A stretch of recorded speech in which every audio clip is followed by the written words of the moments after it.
Bangladesh Bharat match মানে দক্ষিণ এশিয়ার একটি প্রতিদ্বন্দ্বিতাপূর্ণ জমজমাট লড়াই। এই লড়াই হচ্ছে আন্ডার-20 সাব চ্যাম্পিয়নশিপের ফাইনালে। আন্ডার-20 পর্যায়ে বাংলাদেশ ভারত ফুটবলের লড়াইটা দক্ষিণ এশিয়ার অন্যতম রোমাঞ্চকর দ্বৈরথ। বিশেষ করে সাম্প্রতিক বছরগুলো এই পর্যায়ে বাংলাদেশ ভারত বেশ বড় চ্যালেঞ্জ জানাচ্ছে এবং ঐতিহাসিক সাফল্য পেয়েছে বাংলাদেশ দল। সেই হিসেবে ম্যাচটা জমজমাট হয়েছে। সম্প্রতি গুরুত্বপূর্ণ এ লড়াই ইতিহাসে 2026 সালে অনূর্ধ্ব-20 সাব চ্যাম্পিয়নশিপ, বলতে গেলে চলমান সাব চ্যাম্পিয়নশিপ অনুষ্ঠিত হচ্ছে মালদ্বীপে। সেখানে 28 মার্চ বাংলাদেশ একটি ম্যাচ খেলে ভারতের বিপক্ষে গ্রুপ পর্বে। সেই ম্যাচটা 1-1 গোলে ড্র হয়।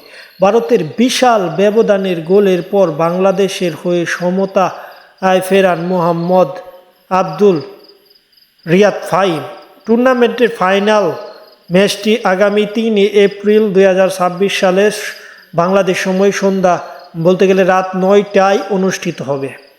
ঐতিহাসিক এই লড়াইয়ের আগেও গত বছর ঐতিহাসিক আরেকটা লড়াই হয়েছিল। গত বছরের 26 আগস্ট, বলতে গেলে 2024 সালে ভারতের বিপক্ষে সেমিফাইনালে ভারতকে পেনাল্টি শুটআউটে 4-3 ব্যবধানে হারিয়ে ফাইনালের টিকিট পেয়েছিল বাংলাদেশ। যে বছর বাংলাদেশ নেপালকে হারিয়ে চ্যাম্পিয়ন হয়েছিল, বা ডিফেন্ডিং চ্যাম্পিয়ন বাংলাদেশ বলা যায়। মূলত সেই ম্যাচটা 1-1 গোলে ড্র ছিল। পরবর্তীতে ফাইনালে নেপালকে বাংলাদেশ 4-1 গোলের গোলে হারিয়ে প্রথমবারের মতো এই টুর্নামেন্টে চ্যাম্পিয়ন হওয়ার গৌরব অর্জন করে। শুধু আন্ডার-20 পর্যায়ে নয়, আন্ডার-19 পর্যায়ে দেখি, সেখানেও বাংলাদেশ ভারত দ্বৈরথ মানে অনেক কিছু। কেননা 2025 সালের 18 মে সাফ অনূর্ধ্ব চ্যাম্পিয়নশিপের ফাইনালে ভারতের কাছে পেনাল্টি শুটআউটে হেরে রানার আপ হয়েছিল বাংলাদেশ। সেই ম্যাচটিও ড্র হয়েছিল। মুখোমুখি পরিসংখ্যান দেখলে সেখানেও দুই দলের ব্যাপক লড়াই ফুটে উঠবে। বয়সভিত্তিক কিংবা সাম্প্রতিক যদি ন্যাশনাল টিম বলি, সেখানেও বাংলাদেশ দারুণ খেলে গত নভেম্বরে ভারতকে হারিয়েছিল, এবং বয়সভিত্তিক দলেও বাংলাদেশ ভারত লড়াইটা বেশ জমজমাট।